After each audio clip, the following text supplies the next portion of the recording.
Our media product uses and develops or challenges all kinds of forms and conventions of the real media products. I'd say it uses the conventions of, say, music videos. Initially, it uses a lot of the techniques in there. So it's got the rhythm editing in there. It's like the 360-degree shot where it cuts around Charlotte and me.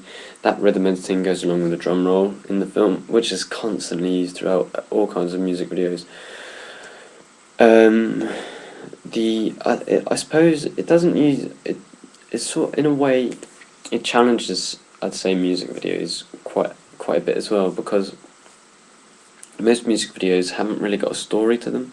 They're just there to just accompany the sound, the music. They're not really paying attention to the music video. They just like the song. If the music video is a good, well-produced video, it's a bonus, really. But our one is sort of like a short story, a short movie, should I say. We've created a story to go along with the video, using the sort of lyrics to back up what's happening in the video. So, in that sense, it sort of challenges what you'd see in a music video, but uses the techniques you'd see in a movie, because there's sort of eye match techniques where you see me reading the words on the sand on the beach, but you can't see what he's seeing, and then suddenly the camera cuts to show you what he's seeing over his shoulder. So through his perspective, I mean. So it uses those kind of techniques that you'd see in a film, but it's all blending them into a music video, which is nice, I suppose.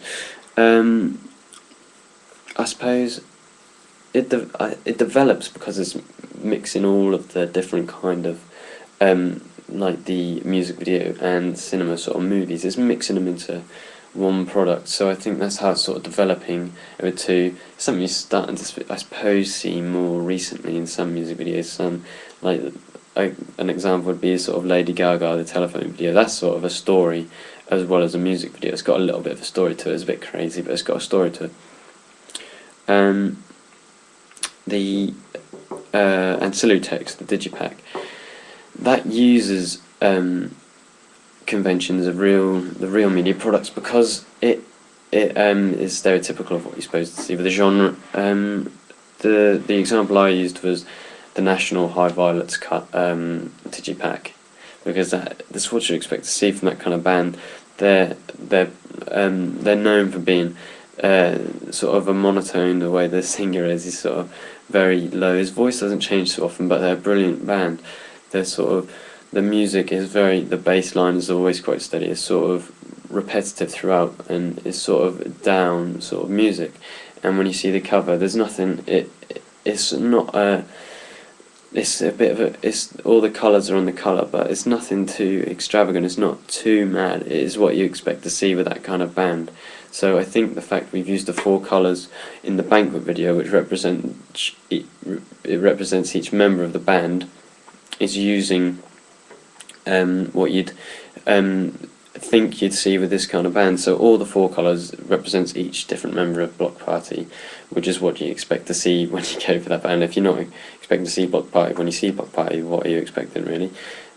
The website, the background to the website, I got my idea for the background of the website, sort of the neon sort of lit street, well, not neon, the street light, sort of goes along with Bloc Party's album cover for their second album, Weekend in the City, which is all kind of like cars zooming by, streetlights again. It's sort of like sort of goes along with that. So I'm using all the conventions of other media products like CD cases, other digipack cases, and I'm using them to develop these kind of other my kind of products with what you'd expect to see. So they're using and developing all these media, and challenging all of these media conventions to create a sort of master product. I'm bringing all of the ideas from other products together to create one product which uses them all. So you're getting as many different ideas rolled into one as you possibly can. So these are the ways in which I think my media product uses, develops, and challenges the conventions of the media products out there.